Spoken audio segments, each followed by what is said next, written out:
Dips are one of the most important exercises for building the chest and the shoulder girdle. The key advantages of this exercise are the complex involvement in the work of the entire muscles of the body, as well as the development of not only fast twitch, but also slow twitch muscle fibers. In this video, I'll tell you what happens to your body when you do 10 dips every day, so watch the video till the end. It will be interesting. Let's go!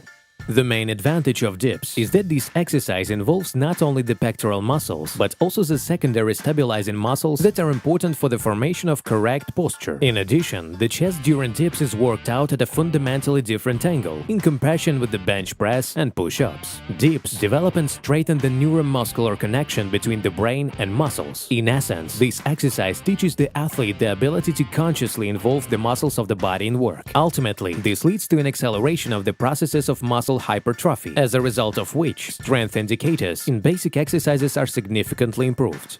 The main muscle groups that do dips work are the pectoral muscles, triceps, trapezium, and the muscles of the shoulder girdle. With the correct technique for performing the exercise, the abs and upper back are also actively involved in the work. It is precisely the fact that dips allow you to involve almost the entire musculature of the body in the work, which is their main difference from such a classic exercise as the bench press. Indeed, even with an inclined bench press, only the pectoral muscles and the shoulders are under load, practically excluding the stabilizing muscles of the body from the movement.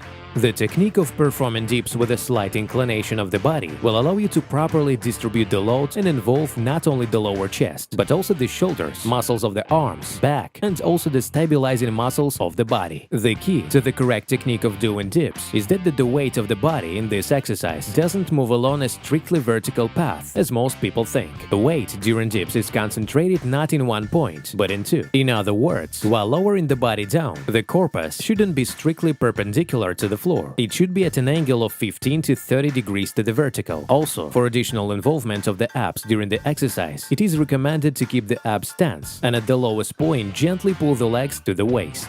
At the top of the exercise, the arms are straight, the elbows are slightly fixed, the chest is open, the body is as perpendicular to the floor as possible, the gaze is directed in front of you. When lowering, you should take the pelvis back while tilting the body forward. At the bottom point, the elbows are parallel to the bars, the shoulders are just below the level of the elbows. When doing dips, be careful to complete a full cycle of movement without reducing its upper or lower part. If you find it difficult to perform the exercise slowly, use the Gravitron machine or a special platform with the counterweight.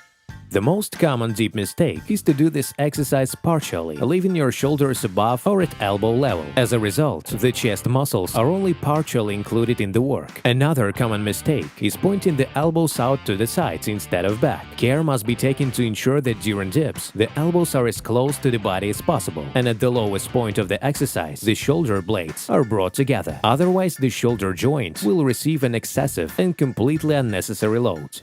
In addition to performing in a dynamic variation, dips can also be performed in a static variation, according to the principle of the plank exercise. In this case, the goal is to keep the body motionless at the top of the movement for a certain time. You can start with 10 seconds, aiming for a minute or more. There are two types of muscle fibers, fast twitch and slow twitch. For the development of both types of muscle fibers during dips, it's necessary to combine both dynamic and static variation.